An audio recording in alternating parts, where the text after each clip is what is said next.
हाय आज है 21 जनवरी एंड आज मेरे सॉर्ट ऑफ कम बैक का पहला दिन था। मतलब कम बैक तो क्या ही, मतलब इतना कोई डाउनफॉल नहीं हुआ कि कम बैक कहूँ, बट स्टिल मतलब like giving everything one last shot type का।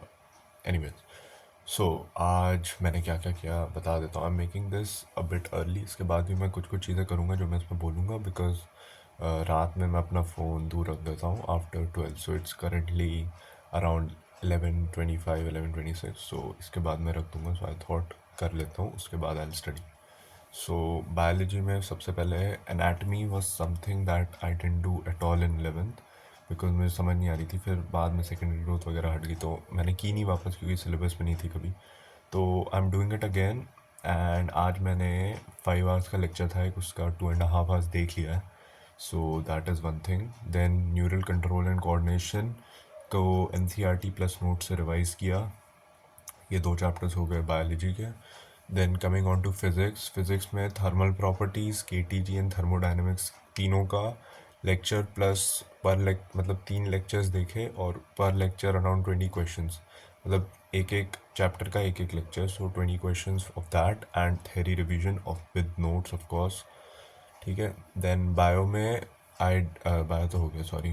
ठीक है। And then chemistry, coming on to chemistry, मैंने बेसिकली वापस से टीचर चेंज कर लिया, निखिल सनी से नहीं किया, because one of my friends who was in a similar position as me, but now his organics is like way good, way better than mine, or even the class topper that we have.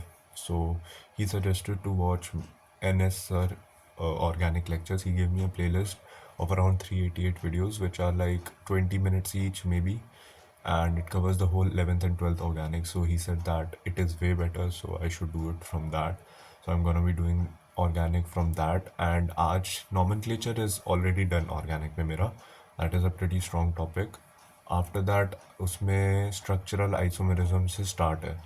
तो structural isomerism basically मेरा थोड़ा time waste हो गया था Nikhil Saini sir के lecture पे। I wouldn't say waste because he is a good teacher, but not not he was not for me, I guess, I don't know. So उसके बाद I think I watch like 1 hour मतलब time चला गया था मेरा। उसके बाद मैंने स्विच किया NS सर पे, बिकॉज मुझे फील आ रहा था कि नहीं हो पाएगा इससे। No disrespect at all, he is a good teacher, I think so. But yeah, so उसमें स्ट्रक्चरल आइसोमेरिज्म के अराउंड 15 से 20 लेक्चर्स हैं, like 20 minutes each as I said. उसमें से मैंने अराउंड 6 लेक्चर्स देख लिए हैं, और कल I think I do a bit more organic. उसमें स्ट्रक्चरल आइसोमेरिज्म के बाद प्रैक्टिकल ऑर्गेनिक केमिस्ट्री है, which is not a chapter apparently, but उसके रिलेटेड क्वेश्चन हैं, जैसे qualitative quantitative analysis and all that. So I do that tomorrow. And yeah that would be it for today. And कल बता दूंगा मैंने क्या क्या किया। आज के लिए इतना ही किया। इट्स लाइक धीरे धीरे 1-2 दिन बाद तक, मे बी संडे से पहले तक मेरा मोमेंटम काफ़ी अच्छा हो जाएगा। कल NBTS भी है, मेरा एक टेस्ट होता है आकाश में, so I will be giving that. उसका सिलेबस ऑलमोस्ट मेरा हो चुका है, बिकॉज मोस्टली 12th का ही है, and 12th is pretty strong I think of mind. मतलब strong as in I don't have to revise इतना ज़्यादा, बिकॉज थोड़ा टीचर्स अच्छे हो गए थे मेरे 12th, and I got a lot of sense on how to study, how to revise etcetera, but that's something else anyway. So I'll be giving the NBTS. It's like a 3.5 hour exam, but I usually complete my NBTS in like 2.5 hours. So around 1 hour बच जाएगा मेरा, तो उसको मैं utilise करने की कोशिश करूँगा अच्छे से। So yeah, that would be it, and I'll see you tomorrow.